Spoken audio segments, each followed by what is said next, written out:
नमस्कार दोस्तों, आप सुन रहे हैं सुरेंद्र मोहन पाठक द्वारा लिखित उपन्यास मौत का खेल। यह पार्ट 11 है। अब आगे। मैं कुछ क्षण चुप रहा। पिछले 3 सालों का जीवन चलचित्र की तरह मेरे मानस पटल पर उभर आया और कुछ क्षण जब मेरी सज़ा के 4 महीने बाकी रह गए थे, कुछ क्षण बाद मैं फिर बोला तो जेल में आग लग जाने की घटना घटी। कैदियों को जेल से भाग निकलने का मौका मिल गया और कैदी भाग रहे थे, इसलिए जेल से मैं भी भाग खड़ा हुआ।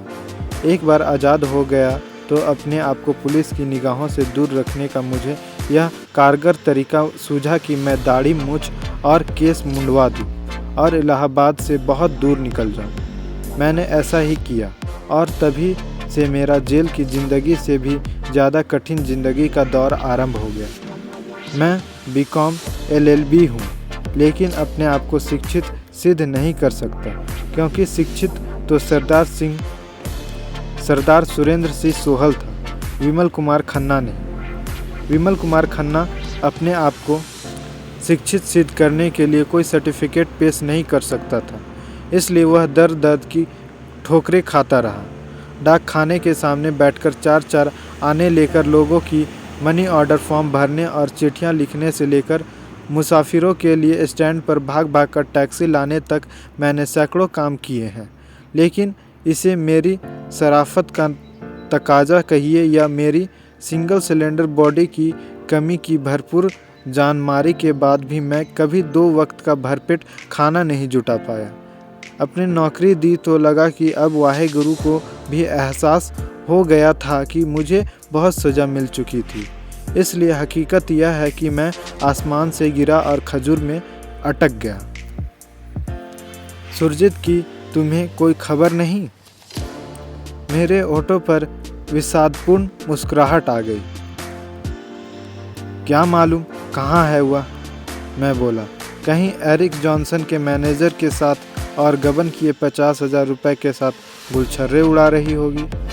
लेकिन मैडम, अब न मुझे अपनी बीवी का ख्याल आता है, न मुझे उसकी बेवफाई पर अफसोस होता है। मुझ पर जो गुजरी है उसमें गलती दुनिया की नहीं, मेरी अपनी है। यह दुनिया सीधे और ईमानदार लोगों के काबिल नहीं है। यह दुनिया उन लोगों के काबिल है जो हर वक्त उन्हीं लोगों का गला काटने की फिराक में रहते हैं, जो उन पर भरोसा करते हैं।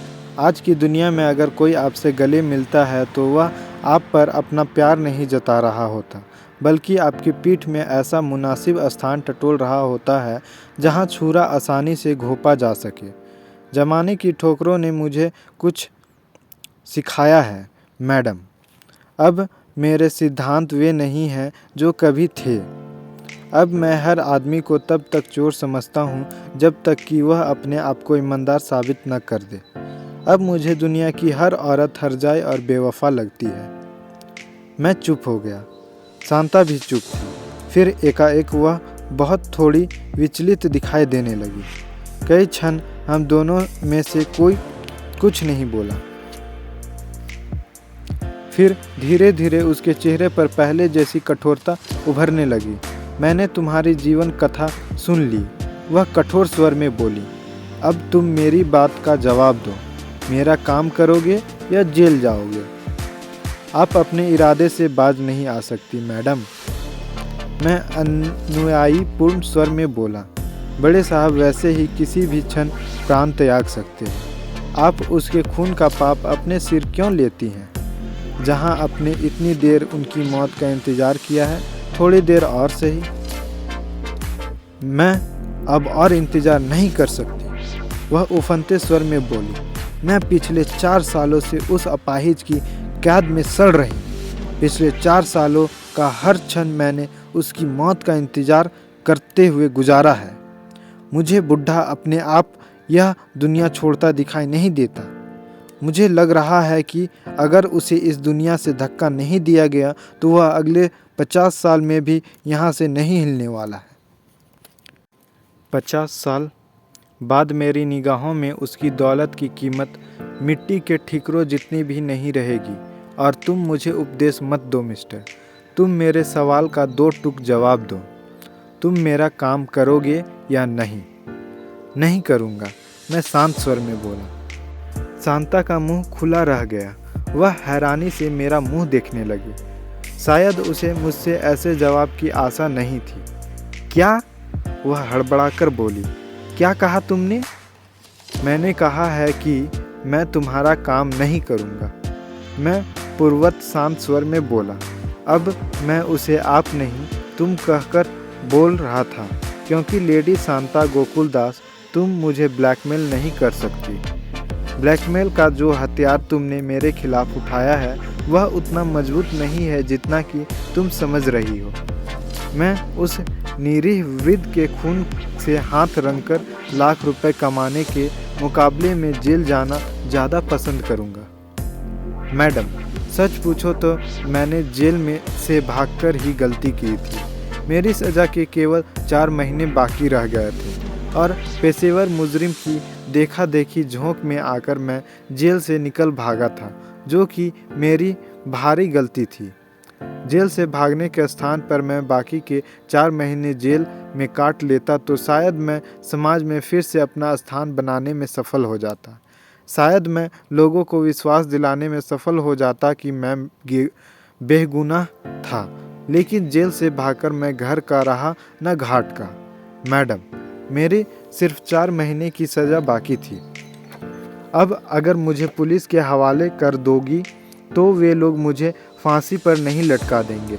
मुझे 4 महीने के बदले जेल से भागने के इल्ज़ाम में 8 महीने की सज़ा हो जाएगी या फिर 2 साल की सज़ा हो जाएगी। मैं वह सज़ा काट लूँगा। ज़िंदगी बहुत लंबी है मैडम। जिंदगी भर एक अपाहिज वृद्ध के खून का बोझ अपनी अंतरात्मा पर ढोने के स्थान पर मैं जेल में 2 साल सज़ा काट लेना पसंद करूंगा। लेकिन तुम मुझे जेल भी नहीं भिजवा सकती। अगर तुम ऐसा कोई कदम उठाओगी तो तुम्हारी बहुत दुर्गति होगी। मेरी क्या दुर्गति होगी? मैं सारी दुनिया को बता दूंगा कि तुम मुझसे अपने पति की हत्या करवाना चाहती हो, ताकि तुम्हारा उस अपाहिज से पीछा छूट सके और तुम उसकी लाखों की जायदाद की मालकिन बन सको और लोग तुम्हारी बात का विश्वास कर लेंगे। वह उपहासपूर्ण स्वर में बोली। जब मैं ढेर सारा नमक मिर्च लगाकर अपनी बात कहूँगा तो लोग को मेरे बातों का विश्वास करना ही पड़ेगा। मैं कहूँगा कि मैं तुम्हारा प्रेमी हूँ। जब तुम इलाहाबाद में रहती थी तब भी मेरा तुमसे अवैध संबंध था और अब भी तुम मुझसे अपने नौकर के रूप में गोकुलदास एस्टेट में इसलिए रखे हुए हो क्योंकि अपनी जवानी की आग बुझाने के लिए तुम्हें एक नौजवान चाहिए। लेकिन अब कोई तुम मुझसे छुप छुपाकर मिलने से तंग आ चुकी हो और तुम्हें उस बेशुमार दौलत का भी लालच सता रहा है जिस तक तुम्हारे हाथ नहीं पहुंच सकते, तब कि जब सर गोकुलदास इस दुनिया से कुछ न कर जाएं। और मैडम, तुम्हारी जानकारी के लिए कल रात को मार्था ने हम दोनों को पेड़ों के झुरमुट से निकलकर कोठी की ओर आते देखा था। मार्था को मालूम है कि कल आधी रात के बाद तुम मेरे क्वार्टर में आई थी। अकेला मार्था का बयान ही यह सिद्ध करने के लिए काफ़ी होगा कि तुम्हारा मुझसे अवैध संबंध है। हो सकता है आज भी उसने तुम्हें मेरे क्वार्टर की ओर आते देखा हो और वह अपने कमरे की खिड़की के पर्दे के पीछे नर्स एलिस के या घर के किसी और नौकर के साथ बैठी तुम्हारे लौटने की प्रतीक्षा कर रही हो, ताकि और लोगों को भी सर गोकुलदास जैसे असहाय आदमी की बदकार पत्नी की करतूतों की जानकारी हो सके। शांता पत्थर का बूत बनी उसके सामने बैठी रही।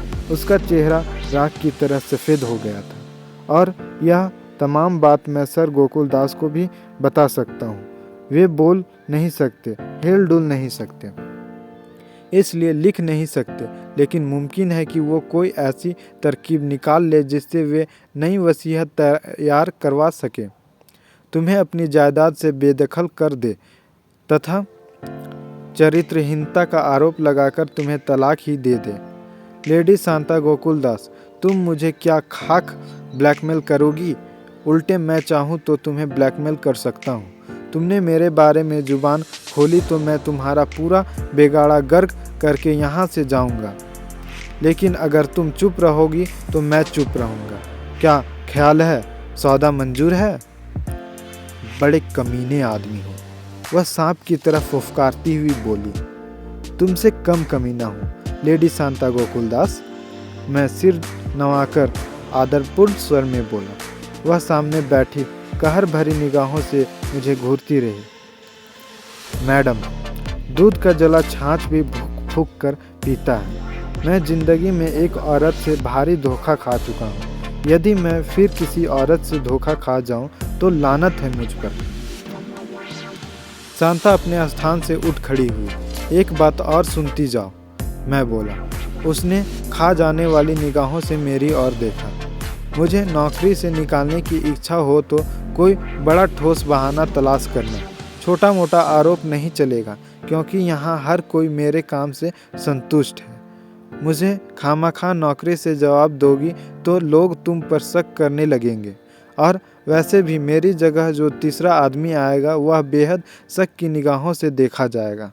पहले तुम बास्को को लाई तो उसके हाथ से सर गोकुलदास गिरते गिरते बचे, फिर तुम मुझे लाई तो मेरे द्वारा भी वैसी घटना होते होते बची। तीसरे आदमी की वजह से ऐसी कोई दुर्घटना स्वाभाविक रूप से हो तो भारी शक की निगाह से देखी जाओगी। इसलिए तुम्हारी सेहत के लिए यही अच्छा है कि तुम रोज़ मंदिर में घंटियां बजाकर भगवान से प्रार्थना करो कि वह सर गोकुलदास को जल्दी से जल्दी अपनी पास बुला ले। अब अपनी ओर से उन्हें ज़बरदस्ती भगवान के पास भेजने की कोशिश करने का ख्याल